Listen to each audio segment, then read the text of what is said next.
Boa noite. Se alguém puder dar um joinha aí para saber se está escutando legal, porque eu estou com fone.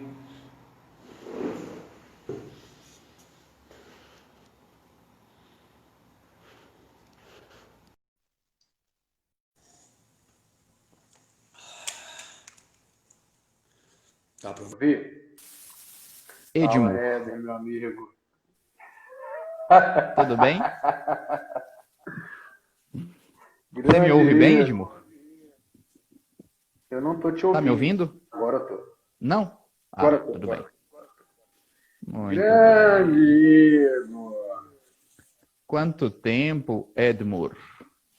A última vez foi por o pessoal do Levinho, né? A última vez foi quando você estava dando uma aula lá no norte. Você lembra? Puta, cara. Vagamente. É, Eu me lembro. Ah, agora com essa não. questão do Que mas você entrou, né? Você começou a conversar com a gente no meio da história, né? isso, no fim, na verdade. Não, no meio, porque dali para diante a coisa Você tá rolou. bom? Tudo bem, cara. E você, como é que você tá? Tudo ótimo, tudo tranquilo. Eu tô tentando posicionar aqui de uma maneira que eu consiga. Agora, acho que agora vai. Igão, não, mas a nossa última, já funcionou, cara. A nossa última conversa junto foi naquela vez com o pessoal do Luizinho, né? Foi, verdade, verdade. O pessoal tá falando que eu tô de lado na imagem, mas é exatamente isso, pessoal. É, não tem como mexer nisso aqui. Tem muita engenharia para esse celular estar dessa forma. Mas vai dar certo, viu? Cara, eu vou te dizer que eu também estou numa engenharia aqui, sabe por quê? Porque eu Hum, tenho um apoio de celular que ele só fica de lado, cara. Ele não fica em pé. Então eu uso ele para ele equilibrar. Então, na verdade, uhum. era para eu estar de lado também. Mas eu acabei que. E aí, cara? Queria de repente Então, começar agradecendo o Éder e o André o convite de participar dessa história e que ficou legal, ficou grande, né? De repente uhum. apareceu Rodrigo Vasconcelos, apareceu Liberato. Olha que legal essa semana, Verdade, cara. verdade. Achei bacana pra É, caramba. O sim. Éder tinha conversado comigo, falou assim, ó, a gente está fazendo uma série de lives, uma série de conversas, né? E Uhum, como você, de alguma certa forma, transita pela área da terapia manual, já tem um contato com o MDT, e eu respeito muito o MDT, respeito muito as representações do MDT, né? Principalmente o José Liberato. uhum, Aí eu decidi falar de educação porque tem uma coisa importante da educação no MDT uhum, e tem uma coisa muito importante da educação na minha trajetória, né? E aí ele falou sim. assim, o Igor vai fazer uma interação com você nessa live. E eu achei maravilhoso. Eu tô com saudade das nossas interações. A gente está fazendo menos do que a gente deveria, né? Sim, sim. Temos que marcar outros da lama à metafísica. Da lama metafísica, né? Para quem não sabe, Ô, Ed, nós temos uma dobradinha chamada da lama à metafísica. Vocês imaginam? ô, Ed, eu tenho que dar uns recados iniciais aqui, Hum, uma pequena formalidade, e depois a gente vai fluir essa prosa, ok? Só para te avisar com um pouco de antecedência, quando o nosso tempo se encerrar, provavelmente por volta das 8h05, você está sendo o anfitrião da live, não esquece de gravar, não, tá? tá. Coisa importante. Bem, os recados tradicionais dos encontros do grupo MDT Discussões, eles são sempre dados nos inícios das prosas, né, das trovas. Então, a gente precisa deixar claro que esse encontro, ele é um encontro de pessoas que têm informação, ou que estão em formação dentro do que a gente entende como processo do MDT, né? O conhecido popularescamente como o método Mackenzie, que não tem relação nenhuma direta com o Instituto Mackenzie do Brasil.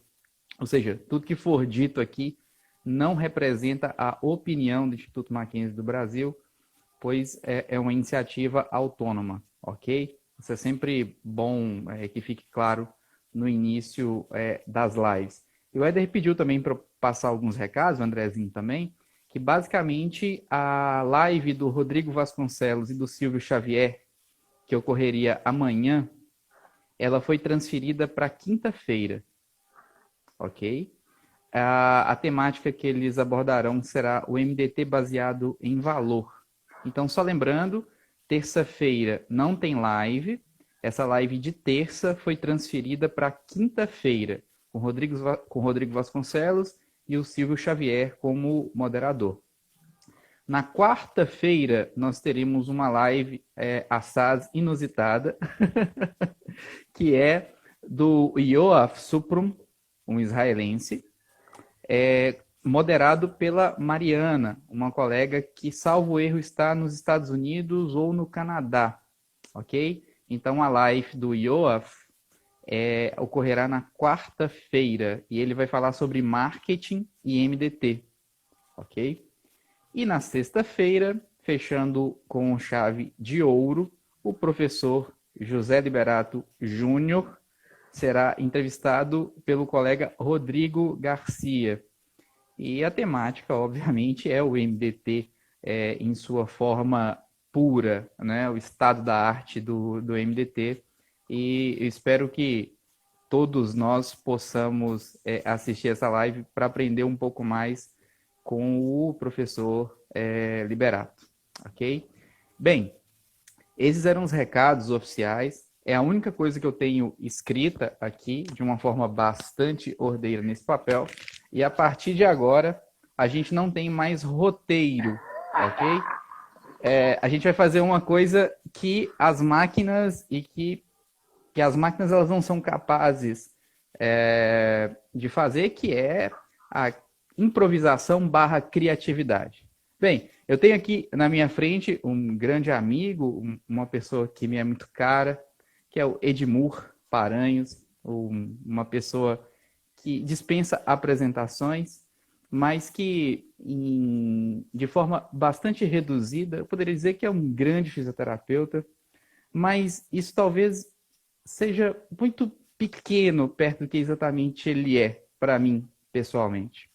Então, Ed, queria que você, de uma forma ou de outra, se apresentasse, ok? Para a gente dar início a essa prosa sobre educação e autocuidado no MDT. Pessoal, a minha câmera ela tá virada mesmo, tá? Eu sei o que está acontecendo. Pode ficar tranquilo que vai dar certo. Por favor, se apresente, Edmur Nelson. Então, boa noite a todo mundo que está aí, agora de uma forma um pouco mais, de uma maneira mais formal. Estou vendo que tem uma galera maneira aí, o Filipão Reis agora, você é ator de Hollywood, Filipão. Eu quero ver você me levar naqueles restaurantes, eu vou até galante assim também.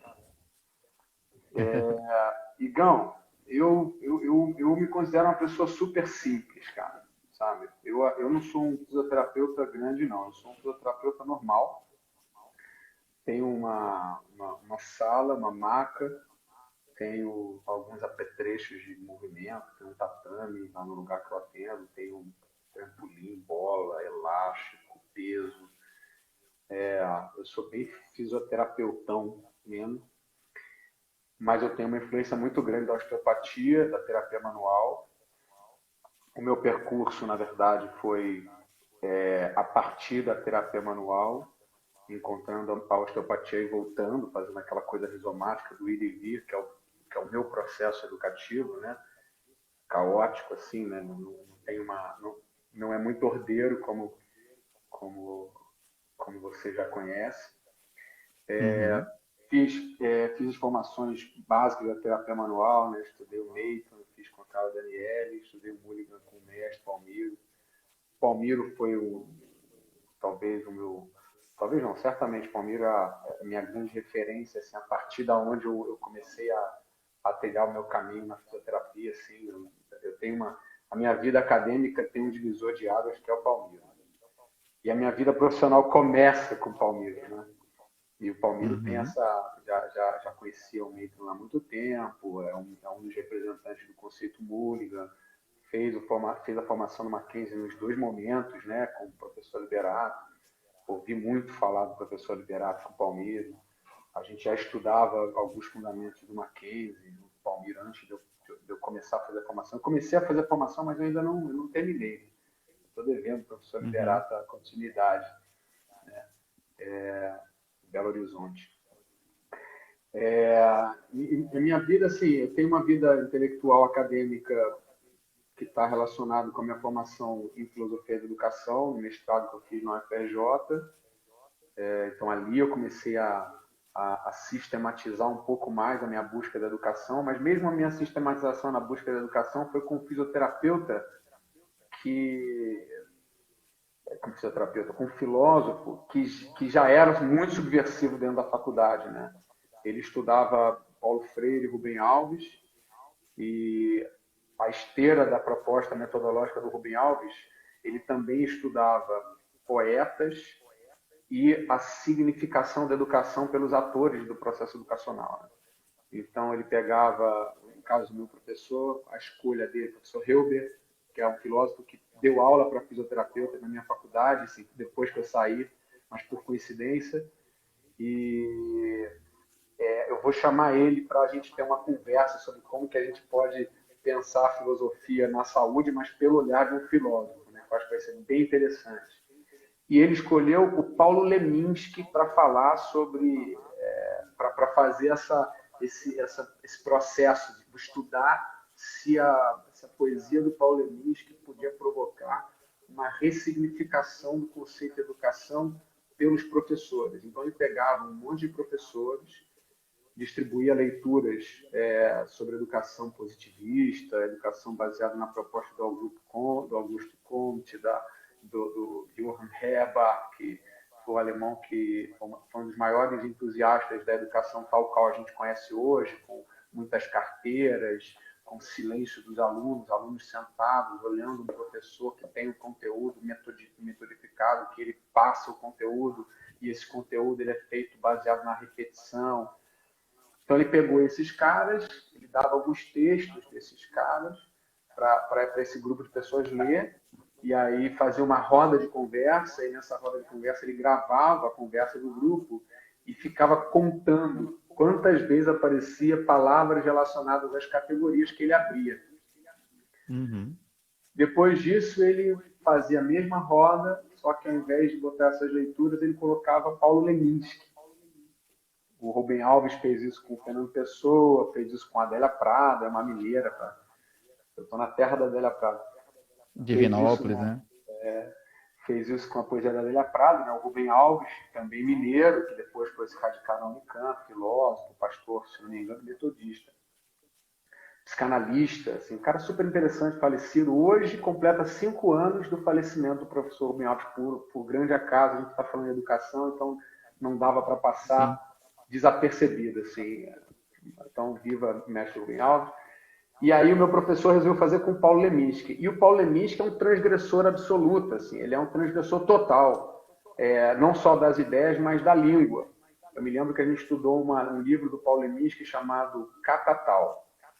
O nome era Catatal porque ele andava para cima e para baixo com um monte de papel, querendo que as pessoas vissem trechos do que ele estava escrevendo. Aí diziam que ele andava com aquele catatal de página para cima e para baixo, ele resolveu chamar de o Catatal. Não, você vê que não tem nada a ver com a proposta contida na ideia do livro. E a ideia do livro é muito interessante. Assim, ele era um autodidata, mas um sujeito absolutamente genial. Foi biografista, fez grandes biografias maravilhosas, Cruz e Souza, o Jesus Cristo, ele fez uma série de, acho que são 4, se não me engano, biografias que ele escreveu. E ele escreveu o Catatal, a ideia foi a seguinte, ele entendia muito de história e ele se deu conta de uma coisa muito interessante, Igor, pouca gente sabe. René Descartes foi fidalgo da corte de Maurício de Nassau, antes de ir para a Suécia para ser tutor da princesa, né? E o René Descartes é o responsável, ou um dos grandes responsáveis pelo método científico, né? O método que a gente chama de método cartesiano. Aliás, cartesiano parece meio redundante, mas vale a pena a gente dizer. Cartesiano se refere a René Descartes.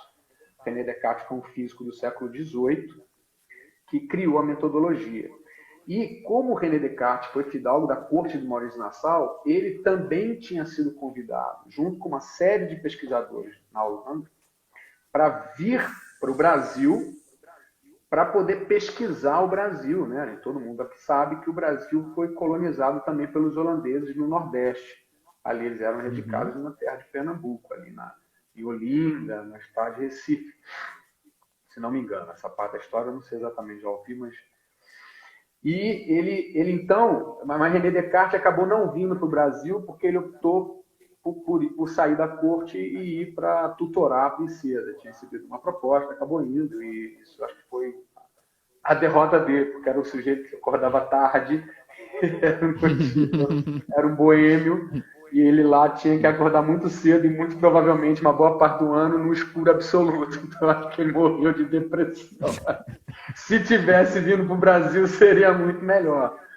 Mas aí, perspicaz, Paulo Leminski, ele escreve a história fictícia da vinda de... Aí ele dá uma latinização, ao invés de falar René Descartes, ele fala Renatus Cartesius. Então ele fala, o personagem principal do livro é Renatus Cartesius, que é uma alusão a René Descartes, o que criou o método rigoroso da ciência, que hoje a gente transplantou para a saúde, da forma como a gente vira e mexe, critica um pouco, e ficou mostrando o que seria da ideia de Descartes se ele tivesse no meio dessa abundância de cores, dessa abundância de cheiros, dessa abundância de contrastes que existe no Brasil. Tem cenas do livro maravilhosas, como, por exemplo, ele olhando um bicho preguiça. Imagina um cara rigoroso como René Descartes olhando para o bicho preguiça, fumando uma erva tupinambá, fazendo reflexão. A pergunta, na verdade, era o que seria do método se René Descartes tivesse vindo para o Brasil? E na educação, o método ele também é utilizado, né? Você vê que a educação brasileira é extremamente esquadrada, extremamente positivista, né?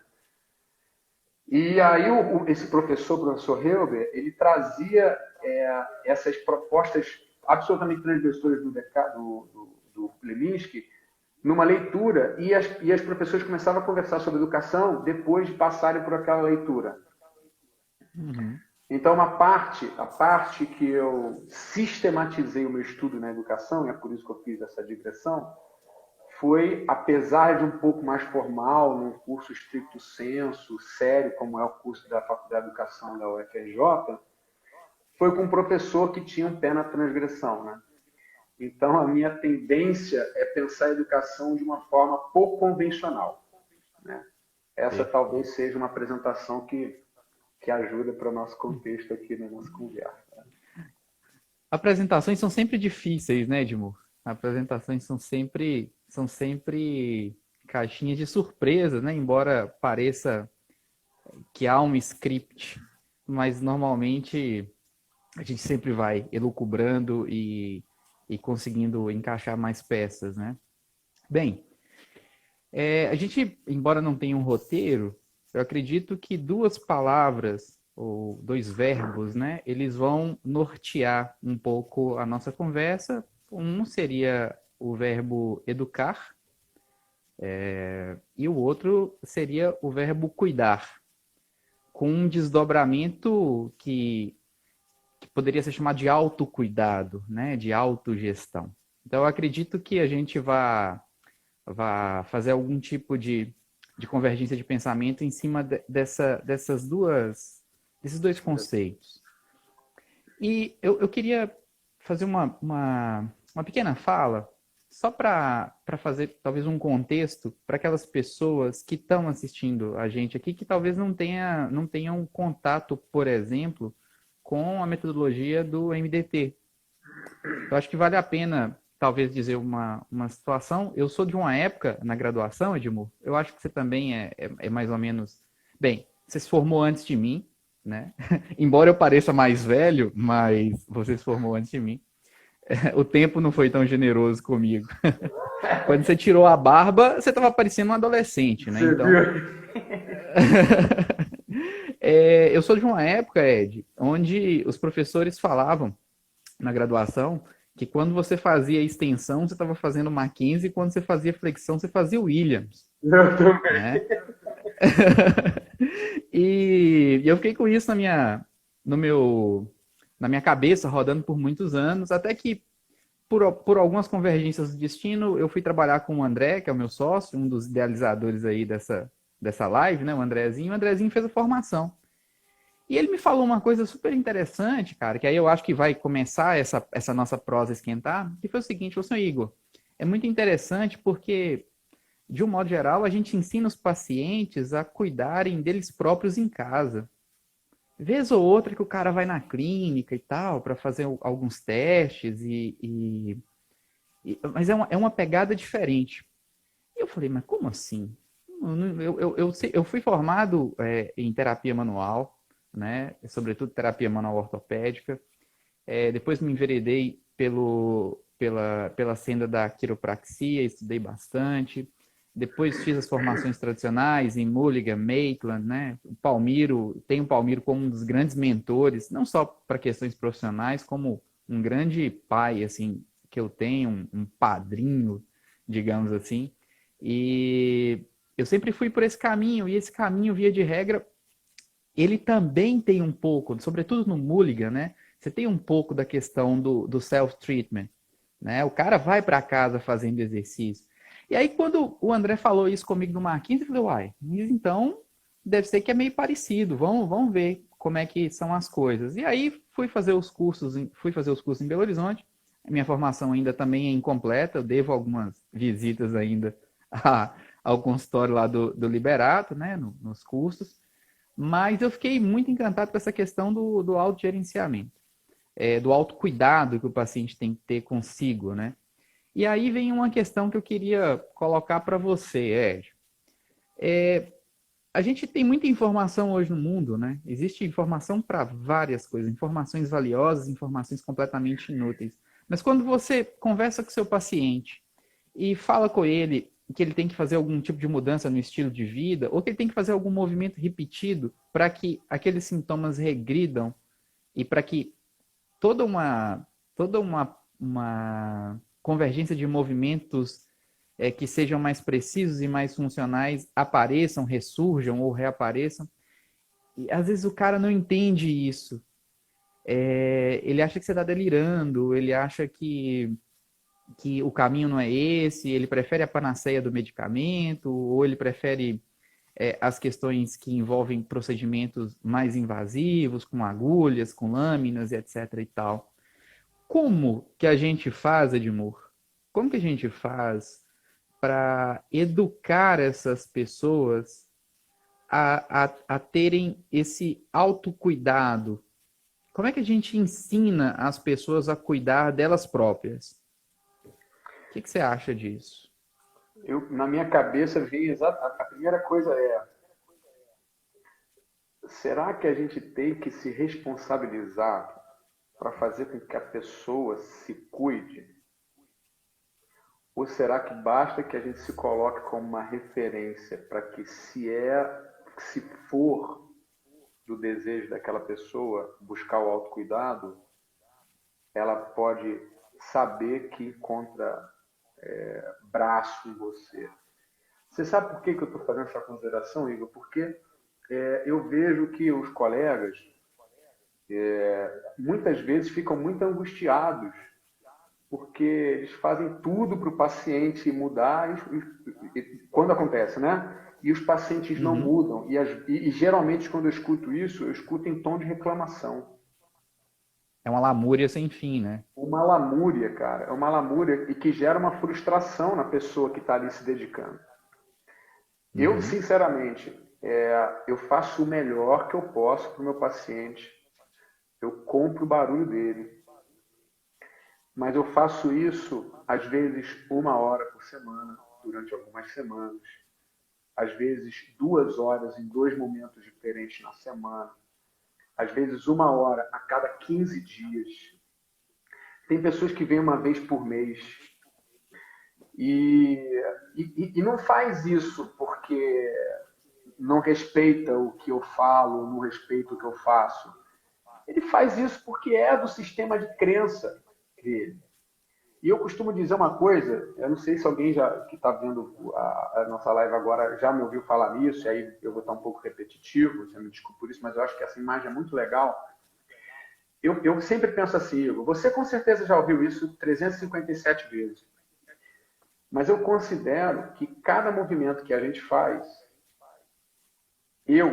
vou falar de mim para ficar bem, cada movimento na vida que eu faço, ele no máximo tem a influência da minha racionalidade. No máximo. Porque muitas vezes eu me pego repetindo padrões que quando eu tenho chance de deliberar sobre eles, eu não faria. Eu escolheria não fazer. E eu delibero racionalmente, encontro as razões, os porquês, faço isso aqui eu não posso fazer por isso, por assim, por assado, papapi, papapá. Dali 3, 4 dias eu vou e pimba, faço. Por quê? Porque o meu movimento ele está relacionado a um equilíbrio que é dado por um monte de pratos diferentes de uma balança, sabe? São muitos pratos diferentes. Desses pratos, que são os pratos que vão se organizar para dar o equilíbrio que vai determinar por onde que eu vou, esses pratos, alguns deles, eu consigo ver. Os meus, tá? Os meus. Eu estou comigo 24 horas por dia, tá? Alguns eu consigo ver. Desses que eu consigo ver, e eu lhe digo, é tipo a minoria. Os que eu não vejo, provavelmente, é como Deep Web, né? A Palmeiras vai gostar do papo. É como a Deep Web, sabe? O que eu consigo ver dos pratos que estão na minha balança são só a ponta do iceberg, tá? Desses pratos que eu consigo ver, que são a ponta do iceberg, uma parte delas, que aí é o novo iceberg, e a ponta desse novo iceberg, né, o iceberg daqueles que eu consigo ver, dos pratos que eu consigo ver. A ponta eu consigo colocar ou tirar peso. E aí eu posso tentar influenciar o meu próprio movimento pelas balanças que, dentre aquelas que eu consigo enxergar, eu também posso botar ou tirar pesos. Eu estou falando eu de mim 24 horas por dia comigo, tá? Quando chega um paciente para mim, esse paciente é uma outra balança, com outros pratos. Desses pratos todos que esse cara tem, alguns eu consigo ver e ele também. Alguns eu consigo ver e ele não consegue. Tem vários que ele consegue ver e eu não consigo. A minha conversa com ele vai tentar elaborar quais os pratos que ele consegue ver e eu não consigo.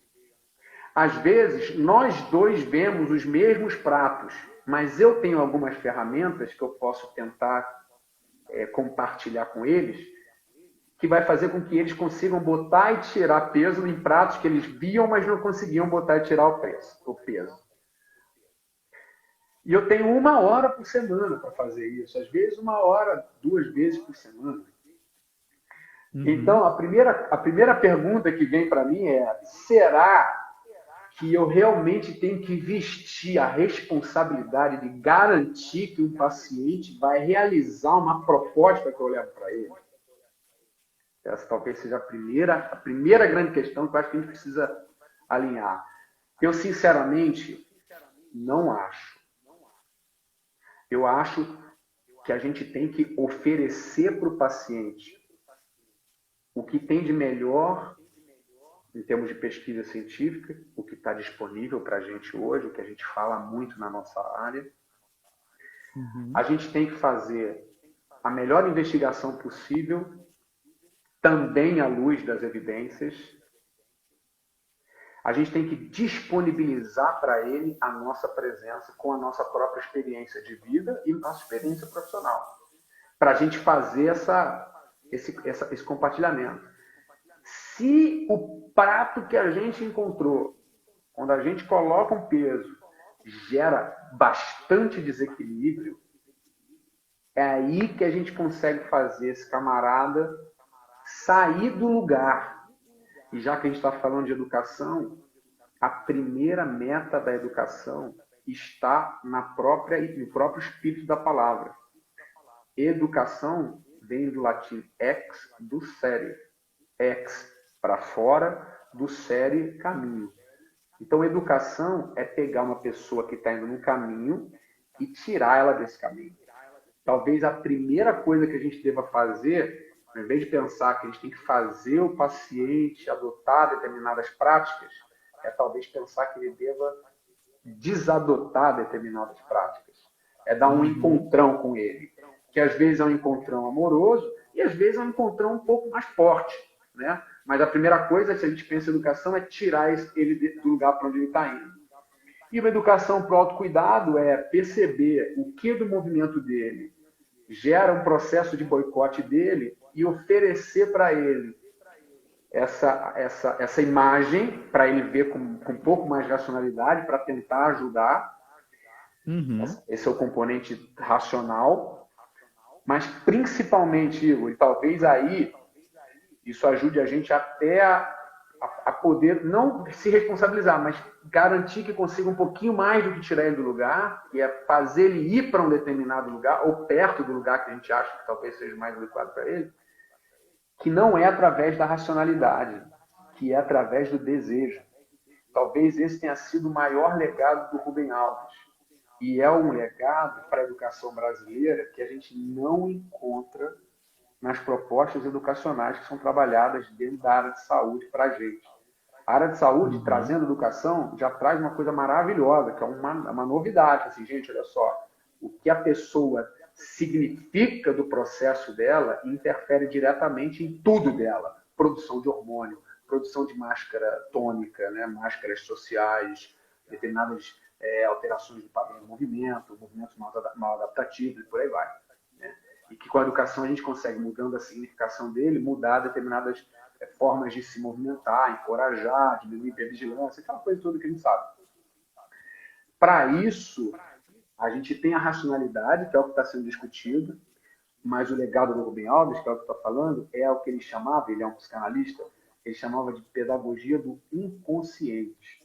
Claro que essa palavra está sujeita a chuvas e trovoadas, assim, em determinados grupos filosóficos, antropológicos e até mesmo da área da psicologia. Mas é interessante considerar que, quando ele fala pedagogia do inconsciente, ele se refere ao desejo, ele se refere à manifestação de uma vontade que está para além da racionalidade. E aí, talvez, um dos papéis de um fisioterapeuta que realmente se incomoda de um paciente de ver um paciente se auto-boicotando, porque talvez a angústia venha disso, né? E ver que o resultado não está dando certo. Talvez o que a gente possa fazer para dar uma intensificada nessa capacidade é tentar entender como eu posso fazer para não, em lugar de passar informação, seduzir para a informação. Você falou uma coisa e eu acho que é genial. Tem muita informação, Igor.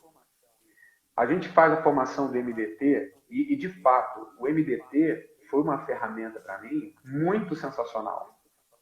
Eu não vou dizer para você que eu sou uma pessoa ortodoxa. Eu não sou ortodoxo com nenhum tipo de corrente.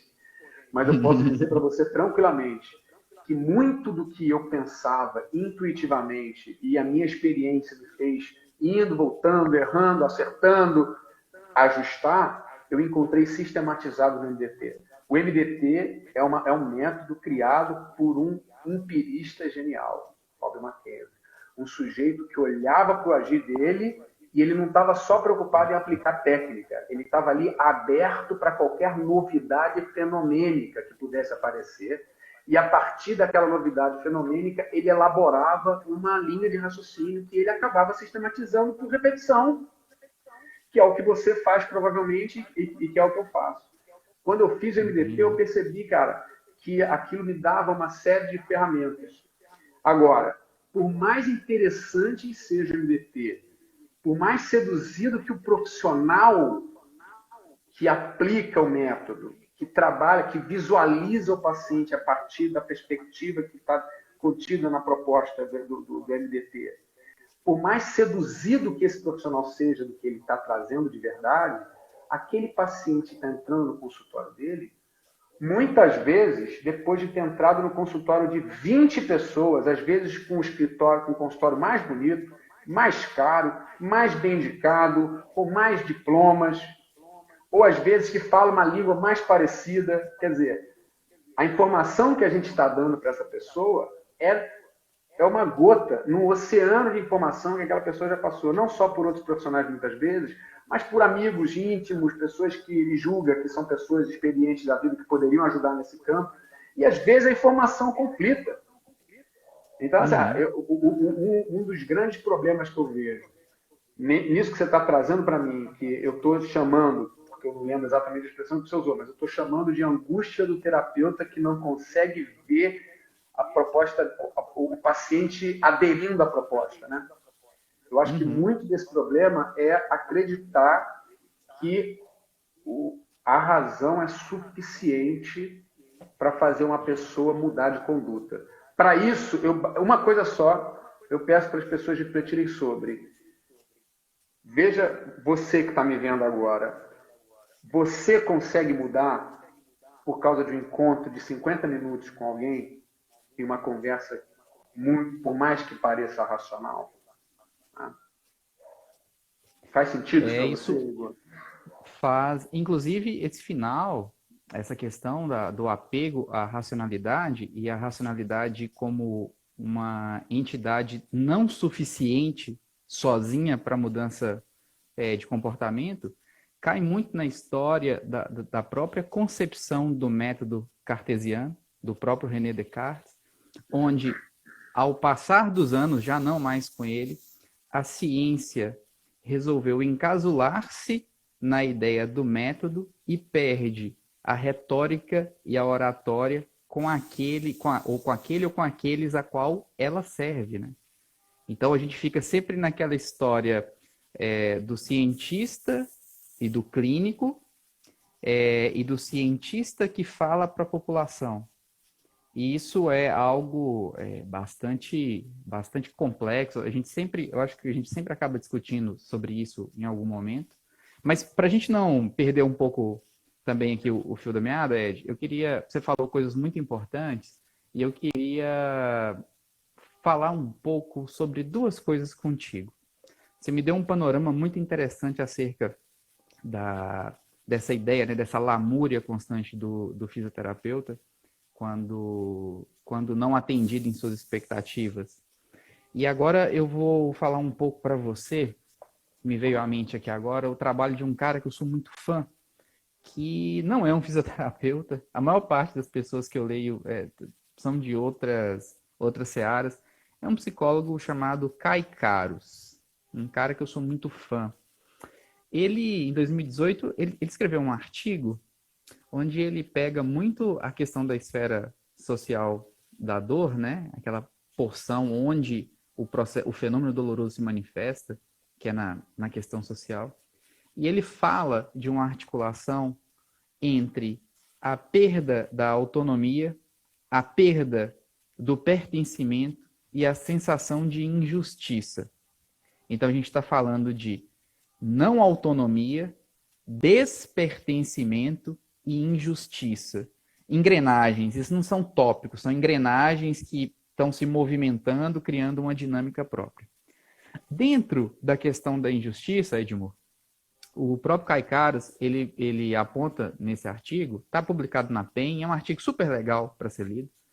Ele fala que as pessoas têm uma crença, e eu gosto sempre de tocar nisso porque na minha pesquisa eu estudo crenças, né? Ele fala que as pessoas têm uma crença de um mundo justo, de que as coisas devem acontecer de uma forma muito ordenada. E aí, Edmur, como eu estudo crenças, e crenças elas são modelos, né, de enxergar a realidade, eu me valho muito da questão de todo o conhecimento que a gente tem do mundo antigo e eu vou voltar numa historieta antiga para te contar, e eu queria que você me falasse, que você me desse suas impressões acerca disso. É um caso sobre dor e é um caso sobre perspectiva, ok? Quando você está lendo a Ilíada, lá para o seu canto 5, Afrodite, cara, ela toma uma lançada no peito. Ela é ferida no meio de um combate, ela está materializada, né, no espectro humano por por um troiano chamado Diomedes. E ela recebe uma lança, e essa lança bate no peito, um pouco abaixo do peito. E ela se vê ferida pela primeira vez, Edmur. Um nume, né? Uma olimpiana que nunca conheceu o sofrimento. Ela, naquele exato momento, ela conhece a dor. E ela, com os poderes que lhe são concebidos, ela desaparece daquele local de guerra e aparece frente à sua mãe, Dione. A gente está falando da tradição homérica, porque na tradição hesiódica, Afrodite ela nasce da castração de Uranos, né, por Crono. Mas enfim, a gente está falando de uma outra tradição. E a mãe de Afrodite, Dione, fala com ela o seguinte: olha, filha, 3 outros deuses já foram feridos em batalha: Ares, Hades e Hera. Lembrando que Hera é a matrona, né, da Assembleia Olimpiana. E esses 3 numes que foram feridos, eles superaram os ferimentos. Eles foram feridos por mortais ou por semideuses, mas eles superaram. E aquele que te feriu, aquele mortal que te feriu, ele vai ser castigado. Ele vai ter uma vida curta e logo vai desaparecer no Hades. Só que Diomedes, inclusive, é um dos poucos que tem uma volta segura para casa na Odisseia.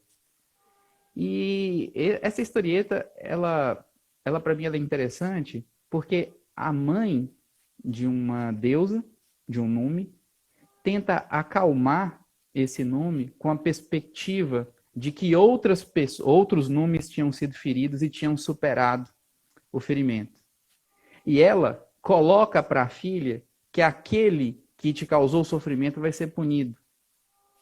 E o desenrolar da história é um pouco longo, eu não vou entrar nesse detalhe, mas parece-me aqui, Edmur, que Dione, ao conversar com a filha, ela a paramenta com ferramentas para uma perspectiva melhor de futuro.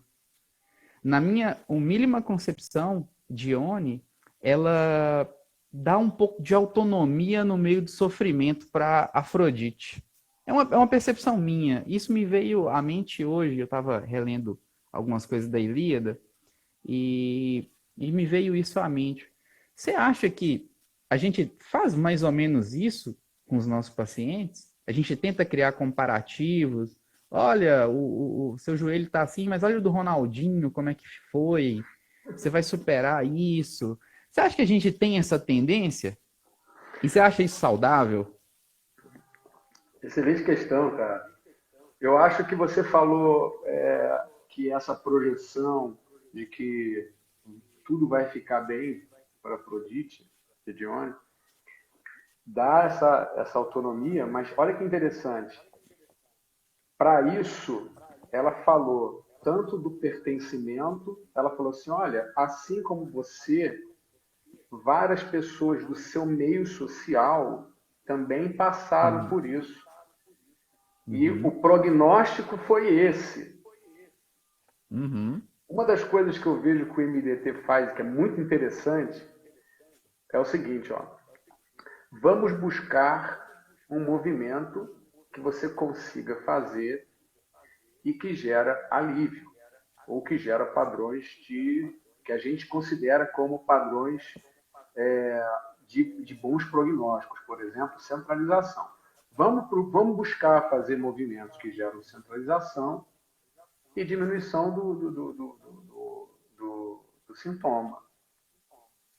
Uma vez que a gente achou isso, agora você vai repetir isso. E aí a pessoa, o terapeuta geralmente fala, vai acontecer isso, depois disso, depois disso. Pode ser que aconteça um dente no caminho, mas... E eu já vi acontecer isso com várias pessoas. A gente geralmente, eu faço isso e eu acho que muita gente faz isso. Não, vi alguns casos como esse e tal. porque é uma forma de você apresentar prognóstico para o paciente. Dizer para ele assim, olha só, geralmente isso aí tem um ciclo que é assim e que a gente pode interferir fazendo isso. Então tem a autonomia, tem o pertencimento e, além disso, ainda tem a justiça. Porque a mãe dela fala para ela assim, e não se preocupe, que o responsável por isso será punido, né? Eu acho que fazemos isso, Igor, de uma forma pelo menos intuitiva.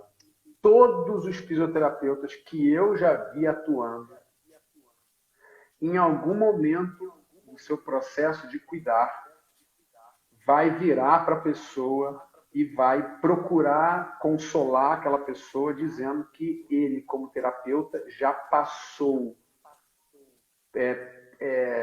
já acompanhou alguém que passou por um processo semelhante ao que aquela pessoa está passando. Eu vejo isso de uma forma saudável. A gente não precisa nem questionar muito, isso está instituído para a gente, porque quando a gente busca se munir de evidências clínicas, de estudos comparativos, o que a gente está fazendo é isso. A gente está falando, olha só, fizeram um estudo dividindo várias pessoas. As pessoas que pensaram dessa maneira tendem a melhorar. Por quê? Por causa aí explica de alguma forma o que se entendeu daquilo, né? E aquilo, de uma certa maneira, pode trazer a pessoa para um estado de puta, agora eu estou sendo cuidado. Ótimo. Nesse momento, Igor, que você tem o pertencimento, né, que você diz, ó, isso acontece com a gente. A minha profissão, ela só está no planeta porque isso acontece com muita gente. Não sei por quantas pessoas que você passou, que já aconteceram isso, que já sofreram como você está sofrendo, mas eu já vi um monte de pessoas sofrendo. E dessa monte de pessoas sofrendo, vi muitas pessoas se recuperando. Isso traz um alento, que a pessoa se sente pertencida. Eu não sei em relação à justiça, né? Porque você vai... O que você vai fazer? O ideal é você não ficar responsabilizando determinadas É coisas. difícil, né? A não ser um estilo de vida, eu acho. A gente pode dizer assim, olha só, se você não pratica atividade física, eu gosto de falar isso. Eu não acho que você tem que fazer atividade física. Estou dando o exemplo da atividade física. Eu não acho que você tem que fazer atividade física. Eu não quero que você faça atividade física.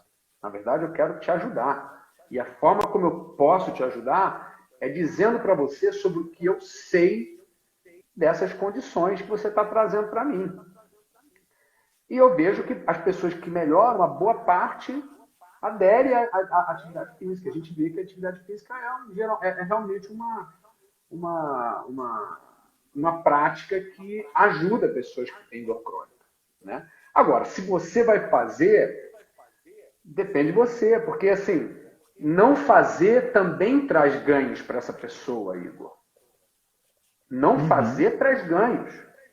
O que ela tem que ter? Ela tem que ter a dimensão de que quando ela não faz, a condição dela é um dos preços que ela paga, na sua perspectiva, como terapeuta. Eu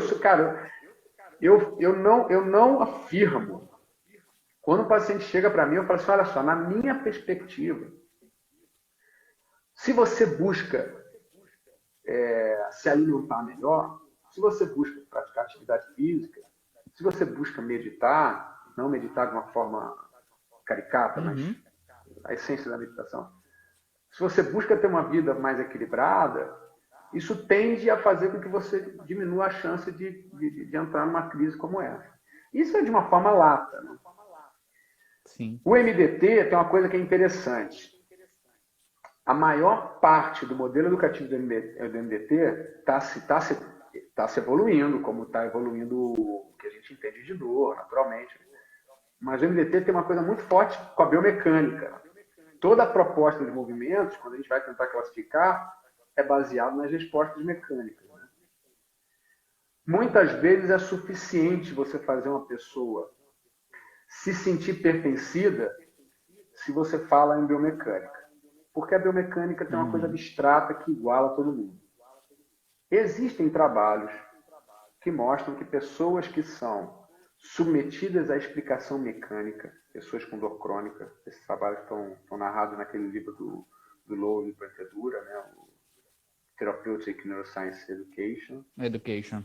Uhum. Existem algumas pessoas que... existe um trabalho que mostra que sob a explicação de biomecânica, existe uma tendência a piorar a condição da pessoa, porque aumenta a hipervigilância. E eles defendem a ideia de que a educação precisa ser a educação da neurofisiologia da dor.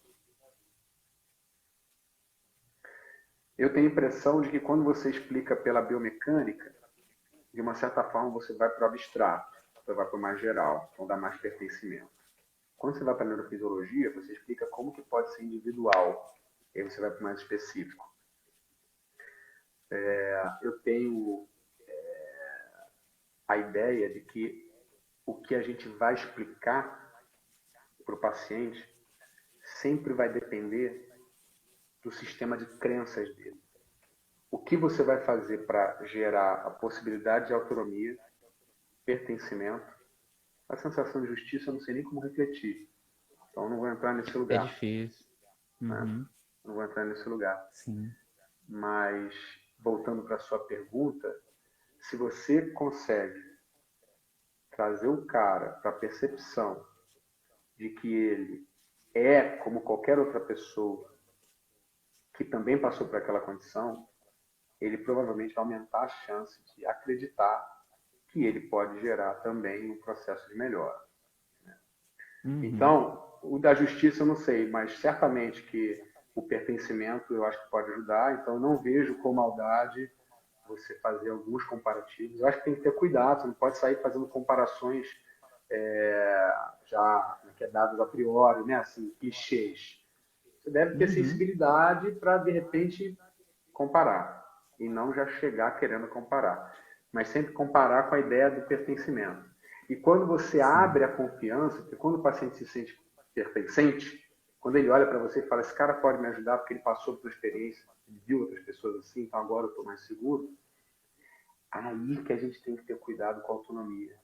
Porque nesse momento, se você consegue construir uma aliança terapêutica, o próximo passo desse paciente é muitas vezes desenvolver heteronomia, é muitas vezes ficar preso em você. Uhum. E aí talvez a sabedoria do terapeuta consiste dele pegar esse vínculo que o paciente traz para ele e dobrar para o paciente perceber que na verdade é com ele mesmo, né?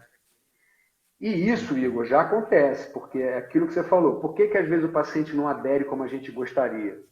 Porque ele está equacionando o raciocínio, cara. Ele não foi só para você, ele foi para outros lugares. Eu não estou falando de outros fisioterapeutas, eu estou falando de outras perspectivas, cara. A pessoa do mateiro que deu uma pomadinha para ele, a mãe que passou por isso e deu uma ideia, o tio inteligente que resolve um monte de coisa, que falou uma coisa diferente.